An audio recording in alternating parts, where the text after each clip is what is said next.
প্রথমেই আমরা জানতে চাই আপনি লেখেন কেন? প্রেশার রিলিজের জন্য লিখি। লেখালেখি তো আসলে মানে এটা যদি বলতে হয়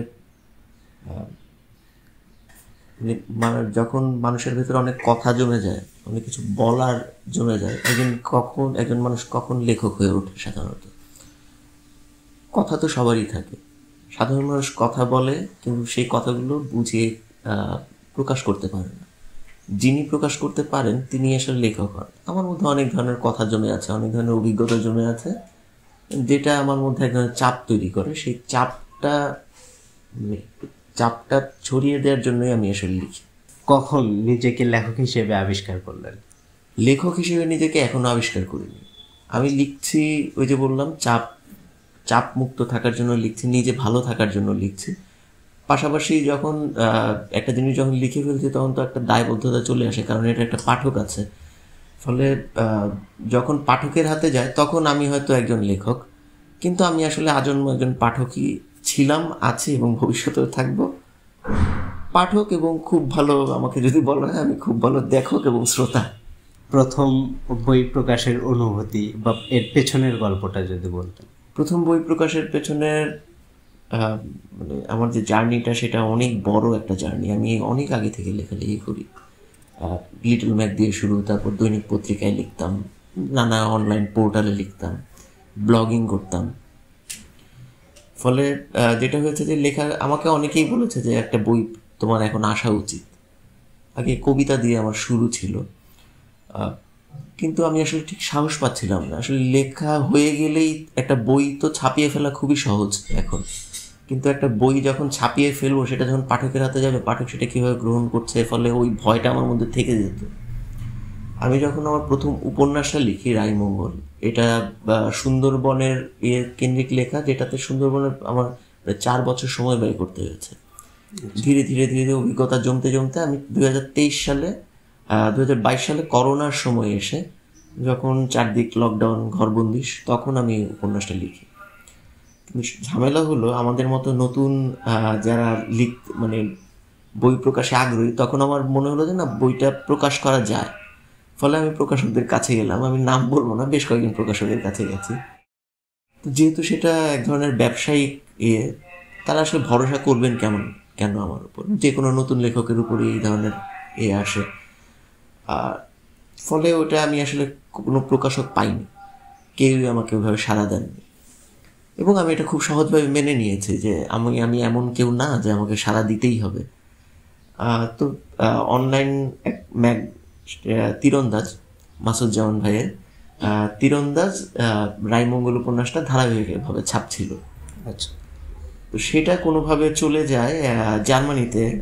আমাদের এক বড় বোন আছেন, উনি ডক্টর হুমায়ুন আজাদের বন্ধু, সুলতানা আজিম তার নাম।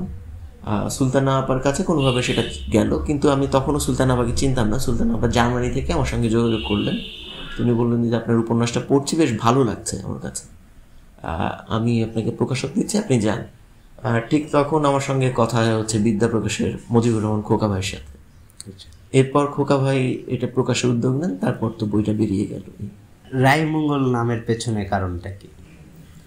রায়মঙ্গল নামের পেছনে কারণ হচ্ছে, এক হচ্ছে সুন্দরবনের যে রায়মঙ্গল নদীর পাড়ের যে জনপদ, সেটা আমাকে এক ধরনের প্রভাবিত করেছে, রায়মঙ্গল নামটা।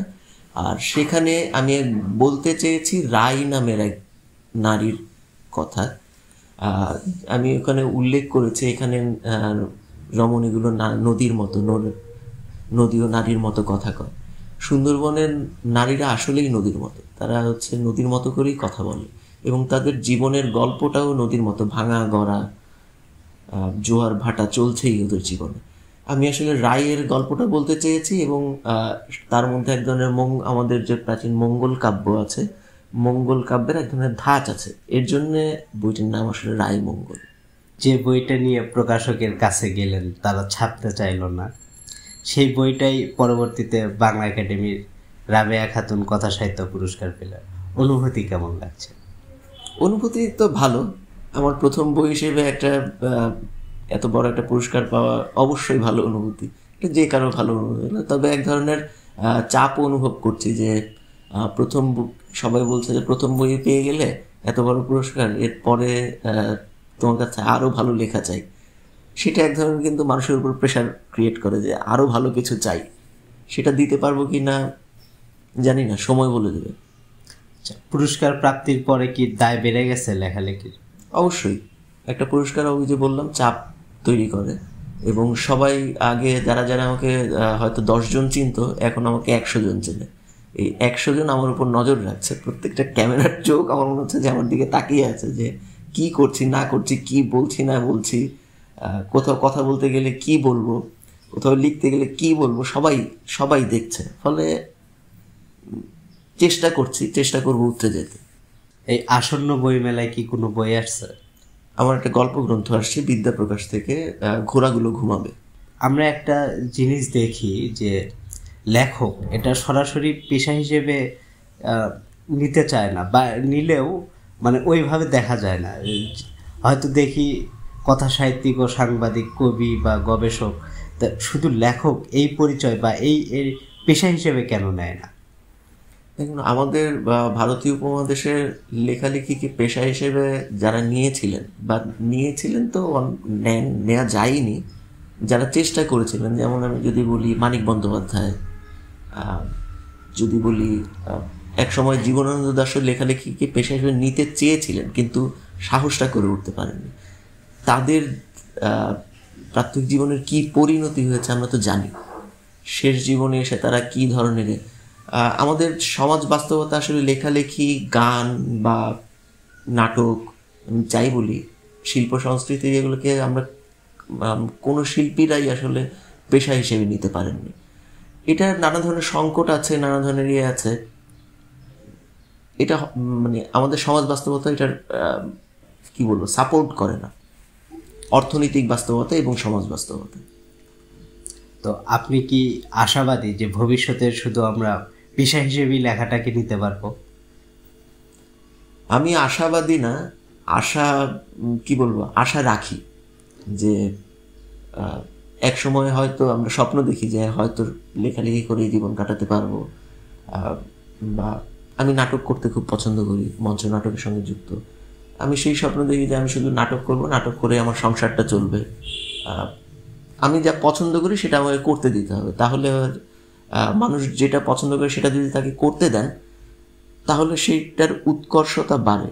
শচীন টেন্ডুলকারকে যদি আপনি কেরানি হিসেবে দাঁড় করাতেন, শচীন টেন্ডুলকার নামে এই ধরনের এত বড় ক্রিকেটার আমরা পেতাম না, বা আজকের দিনের সাকিব আল হাসান পেতাম না। সাকিব আল হাসান হয়তো তহসিল অফিসের এক কেরানি থাকতেন। আপনি যেহেতু কবিতা লিখছেন, তো ছোটবেলায় আপনার কবি বলতে কি ধারণা ছিল? ছোট বলতে আমাদের সবারই যে ধারণা থাকে, আমাদের পাঠ্য বইয়ের যেসব কবিতা থাকে, সকালে উঠে আমি মনে মনে বলি যতীন্দ্রমোহন বাগচি, আসলে ছড়া, এগুলোই হয়তো কবিতা। কারণ তখন তো আসলে ওই অভিজ্ঞতাটা জমে না, বা সেই ইয়েটা আসে না, গার্ডসটা আসে না কবিতা বোঝার। বা কবি বলতে চোখের সামনে কি ভেসে উঠতো আপনার? রবীন্দ্রনাথ ঠাকুর। মানে এরকম হয়নি কখনো যে কবি হবে, পাঞ্জাবি পরে থাকবে? রবীন্দ্রনাথ ঠাকুরের এত বড় দাড়ি, আলখাল্লা পরা, এক ধরনের গাম্ভীর্যতা আছে। তো আপনি যখন কবিতা লেখা শুরু করলেন, তখন কি এরকম অনুকরণ করছেন কিছু কবিদের? না, কখনোই অনুকরণ করিনি, কারণ আমারটা কবিতা হচ্ছে কিনা তাতেই তো আমি নিশ্চিত ছিলাম না। আচ্ছা, বইমেলা আসছে, এবারের বইমেলা কেমন দেখতে চান? বইমেলা সবসময় আমি চাই যে প্রত্যেকটা মেলাকে উতরে যাক, কিন্তু আমাদের দুর্ভাগ্য হচ্ছে প্রত্যেকটা মেলাকে উতরে যায় না, বরং প্রত্যেকটা মেলাকে পেছনের দিকে ধাবিত করে। এবং এই মেলায়ও আমি চাই যে এই মেলাটা গত সব মেলার চেয়ে অনেক বেশি জমজমাট হোক, কারণ নতুন একটা বাংলাদেশ, নতুন একটা পরিস্থিতি, মানুষ খুব চাপে আছে, দ্রব্যমূল্য থেকে অসহনীয় চাপ। এই চাপগুলো কাটাতে পারে বই আমরা জানি যে খুব ভালো বন্ধু। আমি চাই যে মানুষ বইয়ের কাছে যাক এবং বইয়ের সান্নিধ্যটা পাক, এবং মেলাটা মানে ক্রমশ আরও ভালোর দিকে যাক। আমি চাই না যে আবার যেন বলতে হয় যে মেলাটা গতবারের চেয়ে অনেক খারাপ হয়ে গেল, ওই কষ্টটা যেন না রাখতে হয়। প্রতি বছর বইমেলা শেষ হলেই প্রকাশকরা বলে যে এবার বই বিক্রি হয়নি। বা লেখকরা বলে যে বই বিক্রি হয়েছে, চেপে গেছে প্রকাশক। তো এই যে দ্বন্দ্ব, এটা নিয়ে আপনি কি বলবেন? এই দ্বন্দ্ব চিরকালীন ছিল, চিরকালীন থাকবে, এবং মানে অন্যান্য পৃথিবীর অন্যান্য দেশেও এই দ্বন্দ্ব আছে, হয়তো কম, আমাদের এখানে অনেক বেশি। আমাদের এখানে আসলে ভারতীয় উপমহাদেশে হয় কি, যে কোনো দ্বন্দ্ব খুব বড় হয়ে আমরা বলতে পছন্দ করি। তো প্রকাশকদের এটা আছে, তাদের ব্যবসায়িক এক ধরনের স্ট্র্যাটেজি আছে, আর লেখকদের এক ধরনের ডিজায়ার আছে যে আমার বই এতগুলো বিক্রি হলো, আমাকে বলা হলো না। এটা যে কোনো লেখকের সঙ্গেই ঘটে। তবে আমি মনে করি যে এটা সম্পর্কের এই যে সূত্রটা, এই সূত্রটা যত মজবুত হবে, এই দ্বন্দ্বগুলো আর কমে আসবে। আচ্ছা, আপনার মতে কি বই বিক্রি বাড়তেছে ক্রমাগত বই মেলাতে? বই বিক্রি বাড়ছে না, বই বিক্রি এক জায়গায় স্থবির হয়ে আছে এখন। আমি যদি স্পষ্টভাবে বলি যে বই তো নানাভাবেই বিক্রি হয়, সব বই কি পড়া হয়? সব বই পড়া হয় না। আমি নিজেও অনেক বই কিনি, কিন্তু দুর্ভাগ্যজনক হচ্ছে আমি নিজেও সব বই পড়ে শেষ করতে পারি না, কারণ আমাদের এত জীবনযাত্রার এত চাপ এবং এত ব্যস্ততা, সব মিলে আসলে হয়ে ওঠে না। এখন কোন বই পড়ি আর কোন বই পড়ি না, সেটার মধ্যেও পার্থক্য আছে। আমাকে মেলায় গেলে তো নানা টাইপের বই কিনতে হয়। কিছু আছে যে পছন্দের জন্য কিনি, কিছু আছে যে হ্যাঁ সম্পর্কের খাতিরে হয়তো কিনলাম বা দেখলাম বা কিনলাম।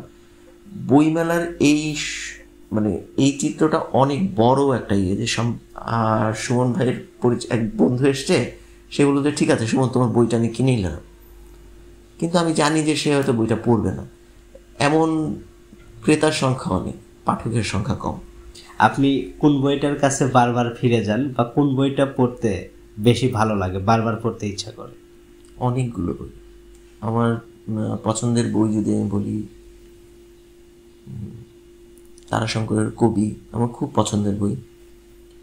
যেমন আমি খুব ফ্রান্স কাফকার খুব ভক্ত, এবং কাফকার দ্য ক্যাসেল আমার খুব প্রিয় উপন্যাস।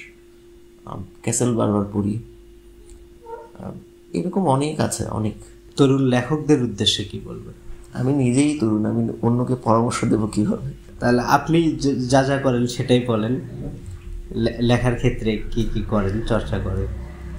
আমি লেখার ক্ষেত্রে অভিজ্ঞতা জন্মে, এই অভিজ্ঞতা টিভি দেখার অভিজ্ঞতা, এই অভিজ্ঞতার প্রত্যেক জীবনে চলন বলনের অভিজ্ঞতা, মানুষের সঙ্গে কথা বলার অভিজ্ঞতা, বই পড়ার অভিজ্ঞতা, সিনেমা দেখার অভিজ্ঞতা। মানে আপনার যত অভিজ্ঞতা জমবে এবং সেই অভিজ্ঞতাগুলোকে আপনি সমন্বিত করে নিয়ে এসে একটা নিজস্ব দর্শনে ফেলতে পারবেন, তখনই আপনার নিজস্ব স্টাইল গড়ে উঠবে। আমি শুধু আমার বন্ধুদের বলতে চাই, আমার সমসাময়িক যারা আমার বন্ধুদের প্রত্যেকেরই এক একটা স্টাইল আছে, আমারও আছে। কেউ যেন একটা লেখা পড়ে বুঝতে পারে যে হ্যাঁ, এটা সুমন মজুমদারের স্টাইল, বা এটা সক্রিত নোমানের স্টাইল। আমাদের বয়োজ্যেষ্ঠ নোমান ভাই, জাকির তালুকদার বা মুজাফর ভাইদের, আহমদ মুস্তাফা কালাম, তাদের লেখা পড়তে আমার খুব ভালো লাগে, এবং আমি বুঝতে পারি এবং আলাদা করতে পারি যে এইটা তার লেখা, এটা তার লেখা। এই যে আলাদা করতে পারার ক্ষমতা গড়ে ওঠা এবং তাদের থেকে এড়িয়ে নিজের আলাদা ধরনের স্টাইল তৈরি করা, আমার মনে হয় এটা খুব জরুরি। এবং আমার বন্ধুদের আমি যারা এটা করছেন না, তাদেরও পরামর্শ দেব যে এটা করলে ভালো হয়, এটা করলে পাঠকদের কাছে আপনার আলাদা এক ধরনের আলাদা এক ধরনের ভাবমূর্তি তৈরি হয়। আপনি মঞ্চ নাটকে কাজ করছেন, নায়কের চরিত্রে অভিনয় করছেন, তো এ সম্পর্কে আপনার ভবিষ্যৎ পরিকল্পনা কি? মঞ্চ নাটকে নায়ক বলে কোনো ইয়ে নেই আসলে। নায়ক আমরা যে অর্থে সিনেমার নায়ক, টিভি নাটকের নায়ক বলি, নাটক বা এতে আসলে নায়ক বলে কোনো শব্দ নেই। নাটকে সব চরিত্রই নায়ক। আচ্ছা, এবং যে 1 সেকেন্ডের জন্য আসবে, সেও ওই 1 সেকেন্ড যদি ঝলক দেখিয়ে যেতে পারে, সেও নায়ক হয়ে ওঠে। আর মঞ্চ নাটক নিয়ে আমার পরিকল্পনা, আমি তো আসলে চাকরি করছি একটা দৈনিক সংবাদপত্রে, এবং বাংলাদেশের সংবাদপত্রে চাকরি করে নাটকের মতো এরকম টাইম কিলিং একটা মিডিয়া কন্টিনিউ করা সম্ভব হয় না। ফলে আমার পক্ষে অভিনয়টা আর করা সম্ভব হয়নি। তারপরেও আমি ওই যে বলছি, যুক্ত থাকছি। আমার ইচ্ছে আছে যুক্ত থাকার। কীভাবে যুক্ত থাকছি? আমি লিখছি, নাটক লিখছি, নাটক দেখছি, নাটকের সমালোচনা করছি পত্রিকায়, নাটকের জন্য গান লিখছি, নাটকের জন্য নানা কিছু যা ব্যাক স্টেজে যা যা করতে হয় আমি করছি। এবং স্বপ্ন আছে কখনো যদি আবার সুযোগ আসে, কখনো যদি পেশাটাকে আবার একটু মিনিমাইজ করে নিতে পারি, আবার নাটকে নিয়মিত হবো, অভিনয়। উন্মেষ সাহিত্য সাময়িকীর পাঠকদের উদ্দেশ্যে কি বলবেন?